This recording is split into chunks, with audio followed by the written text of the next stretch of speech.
Compare your self with others.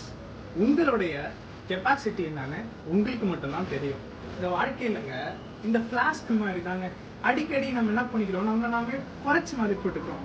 என்ன பண்ணுச்சு அந்த ஃப்ளாஸ்க் ஒரு நாள் இந்த ஸ்டீல் பாட்டத்தை போய் சொல்லிச்சான், நீ பார்ப்பா நீ பெருசா இருக்க, நீ என்ன பண்ற, நல்லா ப்ராடரா இருக்க, உன்னை எல்லா இடத்துக்கும் கூட்டு போக முடியும் அப்படின்னு சொல்லி ரொம்ப வருத்தப்பட்டு இந்த ஃப்ளாஸ்க் சொல்லிட்டு இருந்துச்சாங்க. ஆனா உனக்கு ஒண்ணு தெரியுமா, என்கிட்ட இல்லாத ஒரு கெப்பாசிட்டி உன்கிட்ட இருக்கு. நான் வேணா ப்ராடா இருக்கலாம், என் பாட்டிலோட சைஸ் என்னோட சைஸ் பெருசா கூட இருக்கலாம். ஆனா என்னால ஹீட்டை கொஞ்ச நேரம் தான், ஒரு ஹார்ஸ் மட்டும் தான் என்னால என்ன பண்ண முடியும், தாக்கு பிடிக்க முடியும்.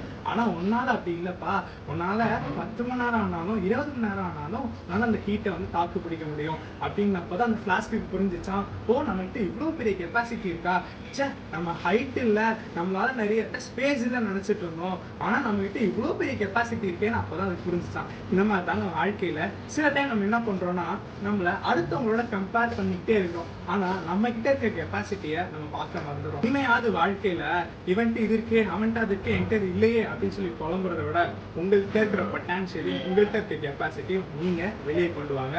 அதுவே பலருக்கு யூஸ்ஃபுல்லா இருக்கும். அதனால தாங்க கடவுள் என்ன பண்றாருன்னா, ஒருத்தவங்களையும் டிஃப்ரெண்டா படைச்சு, ஒருத்தவங்களுக்கு டிஃப்ரெண்ட் டேலண்ட்ஸை கொடுத்து ஒரு தனித்துவமா வச்சிருக்காரு. ஸோ உங்களுக்குள்ள இருக்க தனித்துவத்தை நீங்க தான் என்ன பண்ணணும், வெளியே கொண்டு வரணும். ஸோ அடுத்த ஒரு இன்ட்ரெஸ்டிங்கான வீடியோல நான் உங்களை சந்திக்கிறேன். அது வரையும் உங்களிடம் விடைபெறுகிறேன்.